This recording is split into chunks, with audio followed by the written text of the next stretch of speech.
So this is the story how we formed the Uptown Assassins. The Uptown Assassins is known as UA.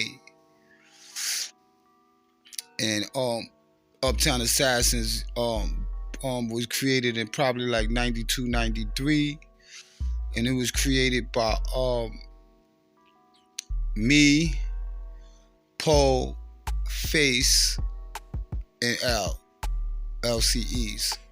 So now how that all go about is Poe was the pivotal part because Poe was already rapping, and we always like rapping and doing shit, but Poe was the real MC who had demos, studio experience, and was making songs. And at that point in time, I was rapping for jokes. I was like making saying funny shit that make people laugh.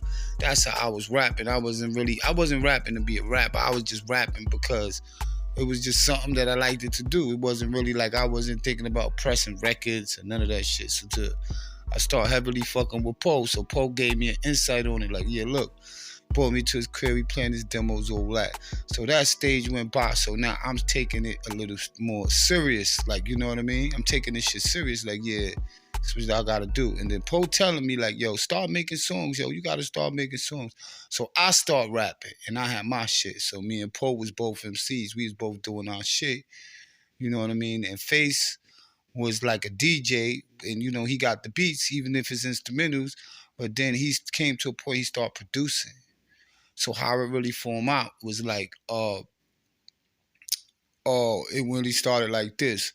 We was going down. We heard about this place called the Hard Pack where all the MCs to be going down to spit. So we was like, yo, let's all go down there. We gonna go do this. But at that same time, we was getting a little buzz for rapping, mainly Poe. You know what I mean? So then we was like, yo, let's go. So we jumped on the train and we was headed down to 125th. So I don't know who it was, but somebody came up with a question. It was like, we don't even got a name. What we called? We was like, good question. And then we didn't even make up 2 to 3 names. We figured it out. We said, we Uptown Assassins. And we was like, yeah, bet. That's who we is, Uptown Assassins. And as we riding down, we said, we ain't gonna be like all these other rappers. We ain't having no gimmicks. You know what I'm saying? We ain't having none of that fake shit in our shit. We gonna make regular music like we regular people. And this was the beginning of that shit in hip hop. I'm telling you. Because before this point in time, everything was like, I ain't gonna lie, Onyx was the hottest group out, but that was a gimmick. Then we coming from Wu-Tang Clan. We coming from, everybody that was coming out was basically some sort of gimmick. They was connected to, like, you know what I mean? Like Fushnikins, they doing karate. Then you got Das Effects, and you got all these dudes, but they was nice, and they was like, they was, you know what I mean? They was character rappers. Like, they was based off characters that they was portraying in their name. So when we came out, we was like, nah, we the regular niggas. We rhyming like we on the block, or we rhyming like about the regular life shit. We ain't gonna be talking about no styles and this and that and metaphors, and we gonna rhyme for the people on the street. So we knew that already. We already solidified that when we was going down there. So we went down there. The first day was cool at the Hard Pack. So then it was like every month. So then now we had time to prepare our rhymes. So we was coming down and we was killing the Hard Pack, the Uptown Assassins. So a little before that, we was doing shows with King Son. Poe was like the mic man for King Son. He was running around with King Son with his Sippin' Brandy single. But we wasn't seeing Son for a while, but then when Son popped back up with Poe, we was already the Uptown Assassins. So, and then we had our buzz, and then he knew we had our buzz. So he was like, yo, these the niggas. Like, he looking, we got armies with us. And we got money, everything. So then King Son start rolling with us. So every time he get a show, it be on the flyers, King Son and Uptown Assassins. Somehow, some way, they always put us on the flyer. So we was killing them. We was running around doing this, doing that. We didn't have On the Rise yet. So we was the masters of the fucking parties. We was going to the parties, and our thing was, no matter what party we going, we taking the fucking mic. This was the Uptown Assassins rule. So we used to go to what was that shit called? Mecca Audio downtown with Unique. Unique had Mecca Audio popping. So when we used to pop up in Mecca Audio, that's how we met Unique. We used to go in there and we used to kill a mic. So it got to a point that Unique was popping, and Unique started bringing him with us. So whenever Unique and Mecca Audio got big shows and parties, they like, yo, pull up, Uptown Assassins. And they just dropping the mic on me and Poe, and me and Poe was like, you know what I mean? We was mic innovators. We knew how to like keep the crowd going on the mic. So we was like, we had just make some shit up right there and just had a party going crazy, yo. Yo, that nigga Poe, I ain't gonna lie, Poe was the golden voice, boy. Poe get on that mic, he turned the fucking party up. Nobody can deny him that. Now, we still don't got On the Rise out yet.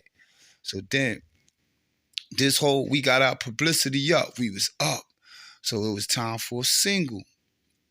So then what we did was, we had bread. We went to the best studio.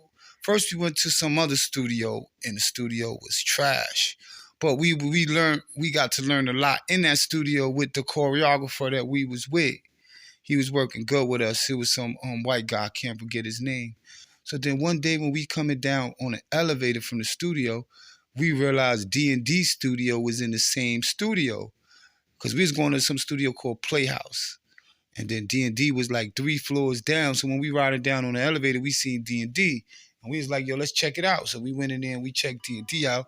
So then we transferred to D&D. So when we transferred to D&D, our production got better. We started making better beats, you know what I mean? First things first, we already copped the SP1200. And we had our little home studio in my crib. And that nigga Face was in there making mad beats. So then we made On the Rise.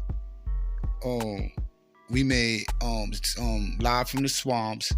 We made a whole bunch of tough songs. We made like 12, 15 songs. We did them in D&D with engineer Joe Quindy and a couple of other engineers. That's another story. We're going to talk about Joe Quindy later. But then we dropped On the Rise. And when we dropped On the Rise, it wasn't a record like that. You know what I mean? So immediately we dropped On the Rise. It was a hit, but we didn't have a deal. So the problem that happened was when On the Rise came out, all the rappers were stealing his content and they had deals. So now we on the Rise talking about the streets and bricks and money and blocks, and the average rapper in the industry, he was either tongue twisting, he was trying to play some type of character. They wasn't talking about the shit we was talking about. Nobody wasn't talking the kind of shit we was talking about since Coogee Rap. Nobody, like, that was the closest to us, and Coogee Rap was not like, he was the legend then.